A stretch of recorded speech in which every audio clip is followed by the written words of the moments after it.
Hi, I'm Andrew Armstrong. Welcome to the back office. I have a laptop here and I want to install a new copy, a fresh copy of Windows 10 on it. But I don't really want to mess with the software that's on it. And I might want to keep some of the files, I'm not sure yet. So I'm just going to... something in that bag. I'm just going to basically install a new hard disk.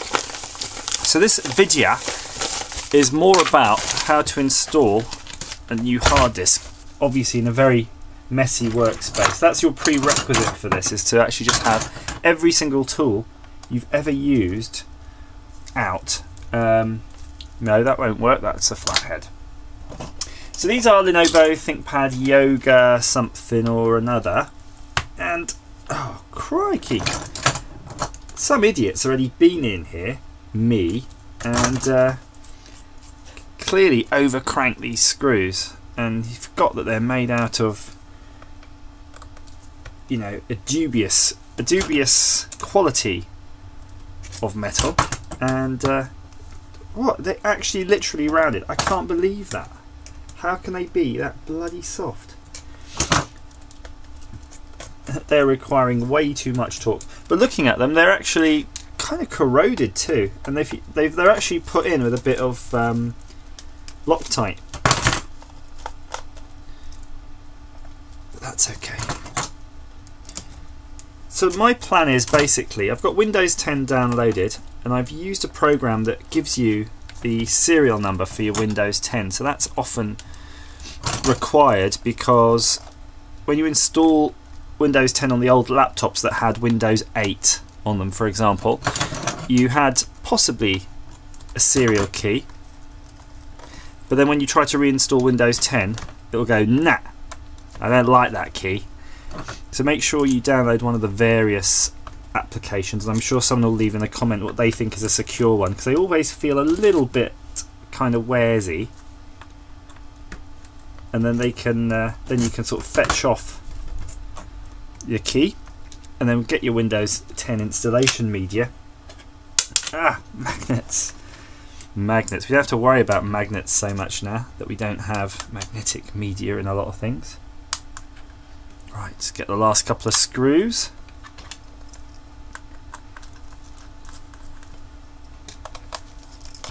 There's something I've noticed lodged in the grill here. Looks like a silica gel. A silica gel ball. Yeah, it is. Get out. That is funny. Right. That's done. So let's see if we can crack this bad boy open. Haven't managed to locate my spludging device recently, so that's kind of a bit annoying. Here we go. Just working my way around, and also I just noticed a screw right in the middle. There's always one that you forget. That's this one, in this case. Oh, that one's really rounded. How is it so rounded? I've only opened this once, honestly.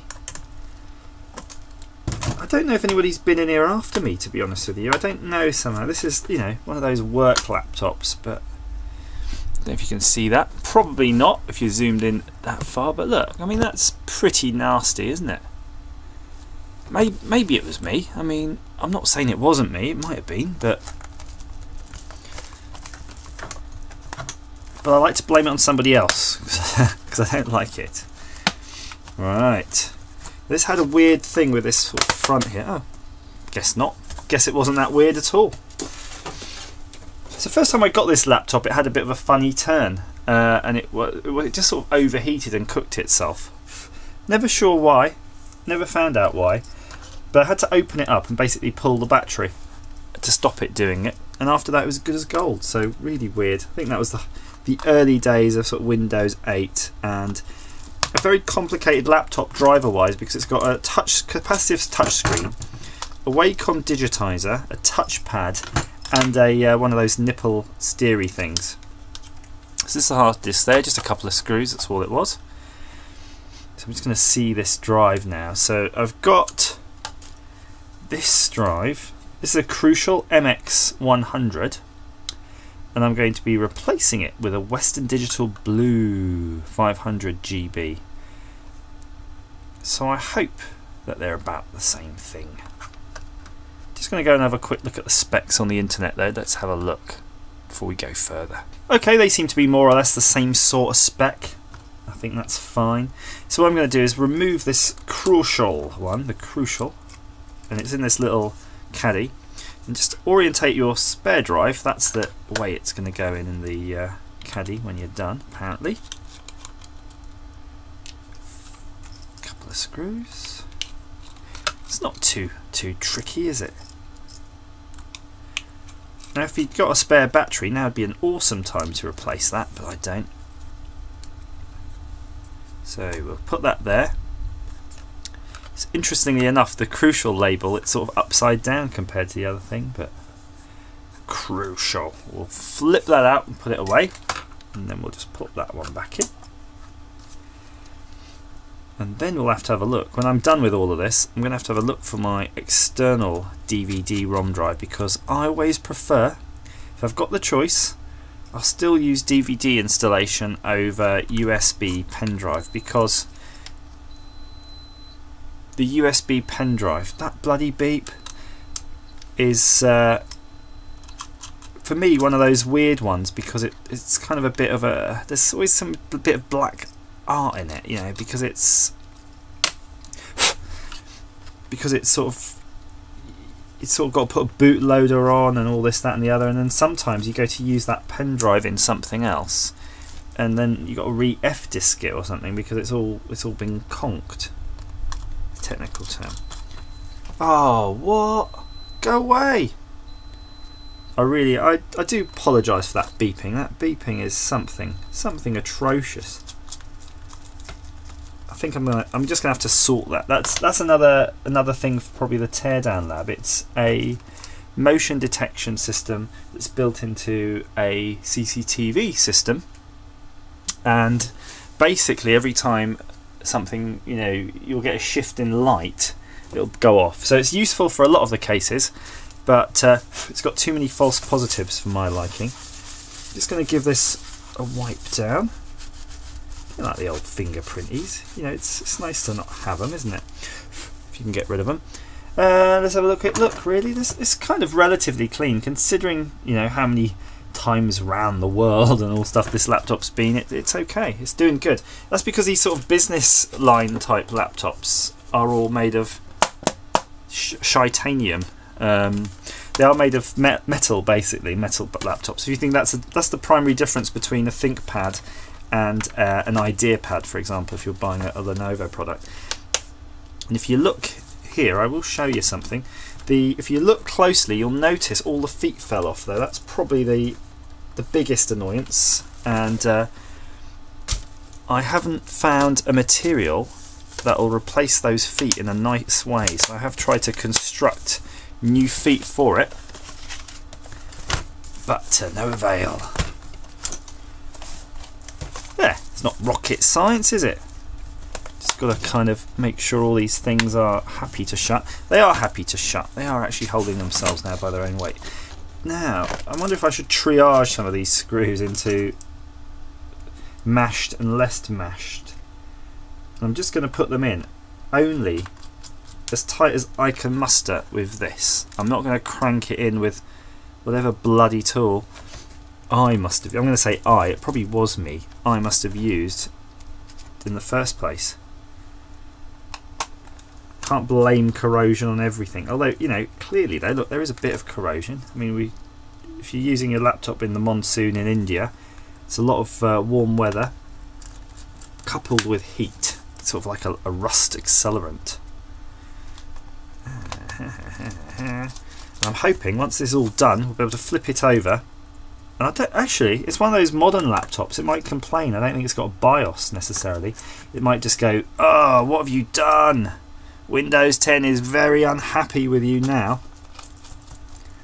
Let's hope it isn't that though. So I'm going to pray to the Windows 10 gods to sort it.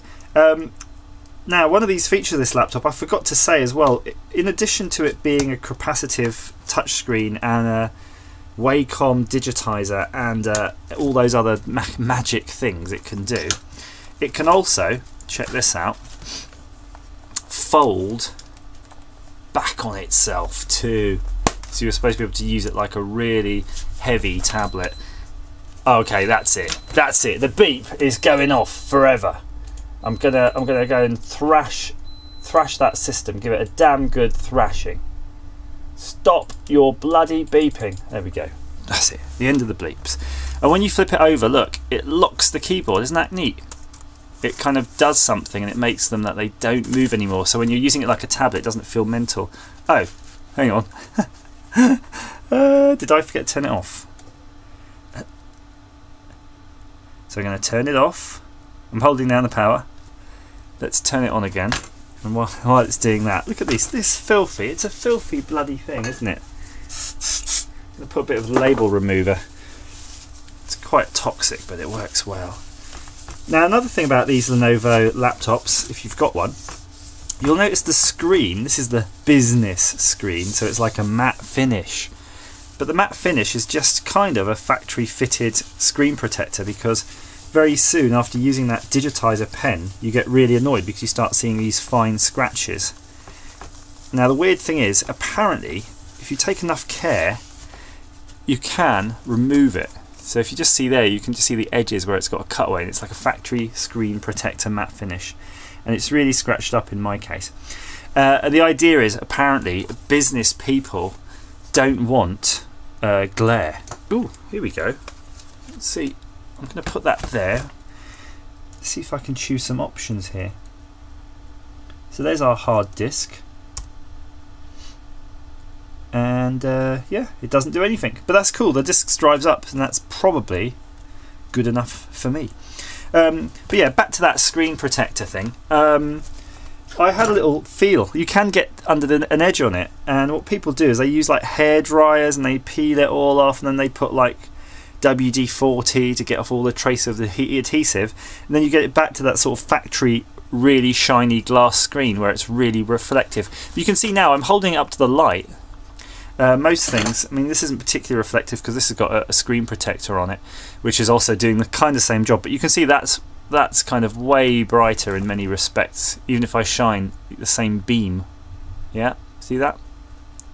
So yeah, I guess I might keep it. I mean, it's been on there for like, I don't know, 5 years or something now. It's fine. Works good. Right, so there you go. Hope that's been of some use to you on how to change your hard disk to an SSD, or swap out your SSDs. Enjoy your Windows experience. As ever, thank you for watching.